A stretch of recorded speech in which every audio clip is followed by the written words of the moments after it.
Yeah, it's engineering is. I got well here. I say some people go, why bother with engineering, right? Like we can figure out how to slope a property. Water runs downhill. I get that.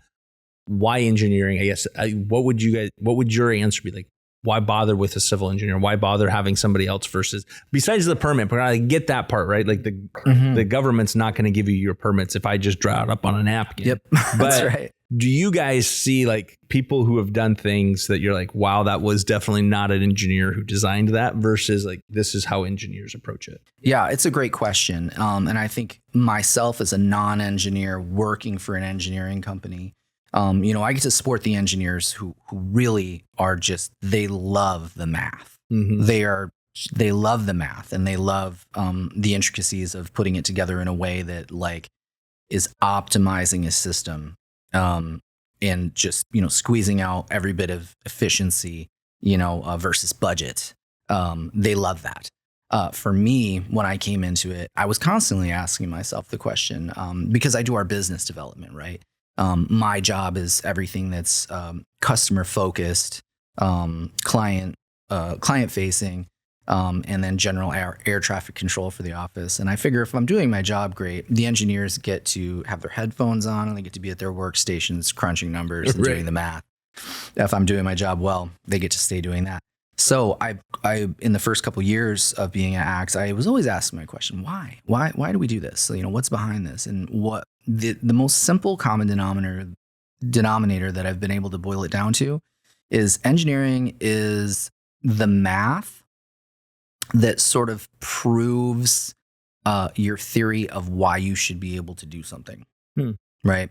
It's just putting numbers to it. Right. Because I think you're right. I think anybody could draw it on the back of a napkin, say, well, we know about this much water is going to come down here. We plan to, shoot it out into a pipe here and then send it that way. Right. Right? Like, not necessarily the case. The county's going to want to see an explanation of why that works. And it all comes down to calculating things with models to show mathematical models that X amount of square footage of impervious surface is going to generate at, an average of X amount of water that comes off of that surface. And what do we do with it?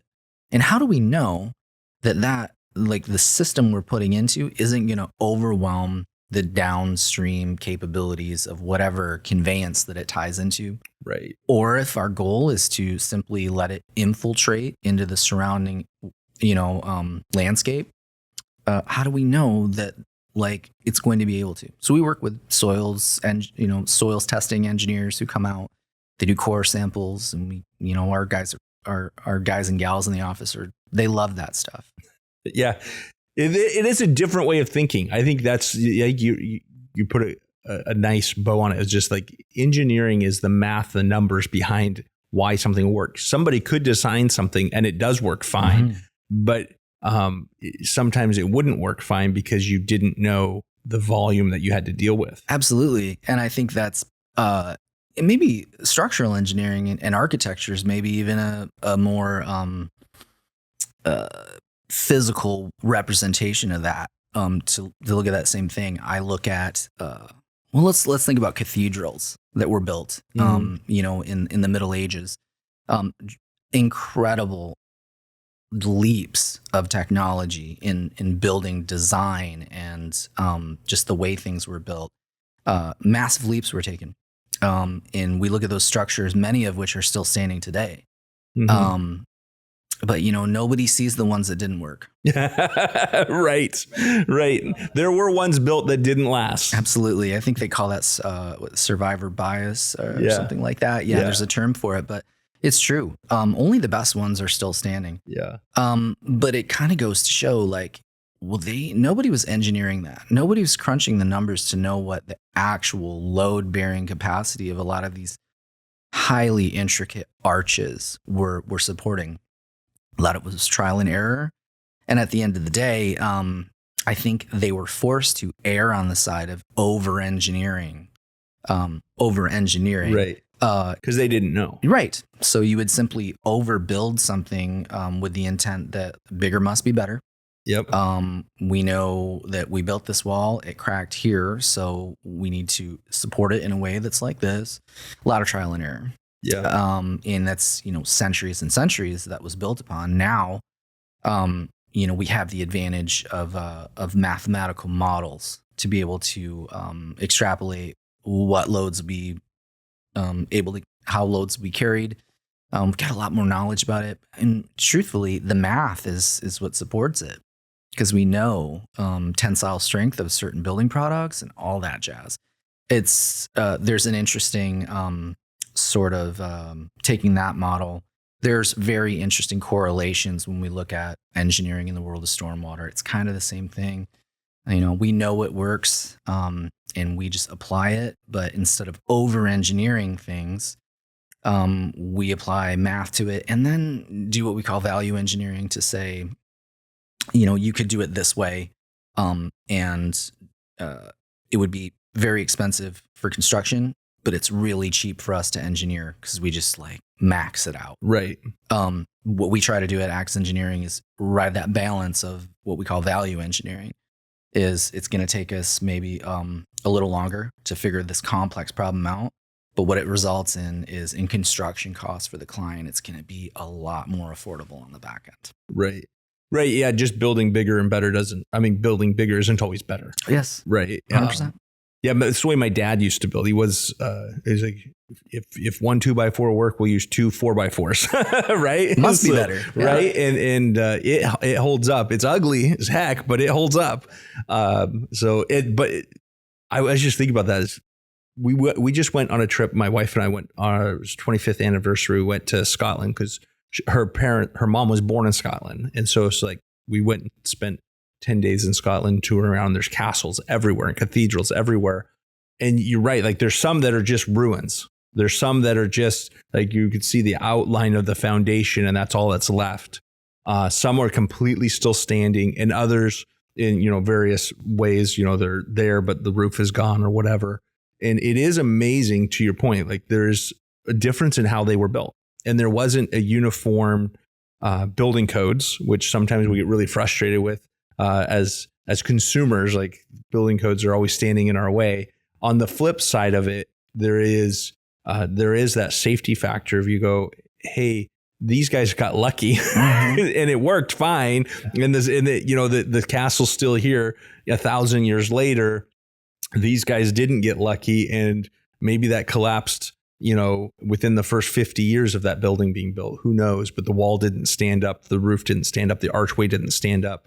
But yeah, it is kind of amazing though to think about too, how people figured out some of that stuff. Some of those archways are amazing. They are. It's they span huge spaces and they're dry stacked rocks, and you're like, my goodness, who thought about how to do that? It's truly incredible. That's definitely on my bucket list to get to Europe and see old stuff. Yeah, for sure. Yeah, it's because it is here we go see something old and it's it's 150 years old. Over there, they're it's not old until it's 800 years old, right? It's 150 years old. Yeah, tear it down. That's ugly new junk stuff anyways. Mm-hmm. Right. So, yeah, it's just totally different world. Very different world. Very different world. But the other thing I was thinking about as you were talking is how different engineers think about things than us. So I have two kids in engineering.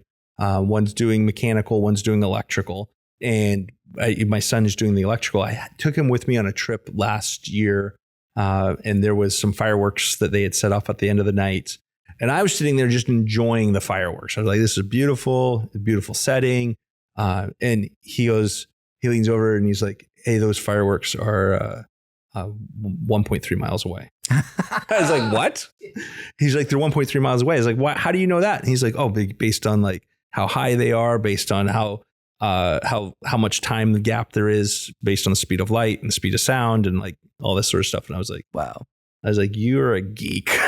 Just enjoy the fireworks. Totally. Right. But that is they just think about things differently. It is all about math. And it's I could measure that. I could have went and we could have walked it out or driven it to figure out that it was 1.3 miles. He's sitting there at the dinner tables and figures it out himself because they just think about things different. Yeah, they do.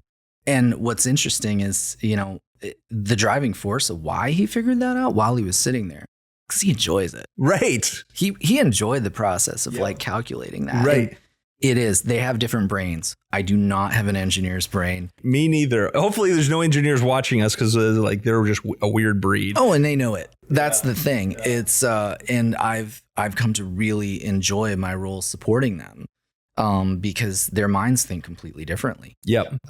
It's truly a beautiful thing to have people that that think in that way because they really just they enjoy what they do. Yeah. And an engineer's brain and the way it works, so far as I've been able to understand it, they look at complex math problems as fun, which is great. So I totally don't get it. But they love, like, we do Friday lunches at the office. That's what we do. Everybody gets together and we'll pick a different restaurant in Bellingham and do takeout and have a lunch together, kind of celebrate wins for the week, talk about what's coming up next. But it's interesting how often they want to talk about complex math problems. And it's like, oh, you know what? That's a good one. I'm going to think about that this weekend. Like, I won't. I forgot it by the time I walked out the door. Yeah, totally. But they love that. And I think it's very cool.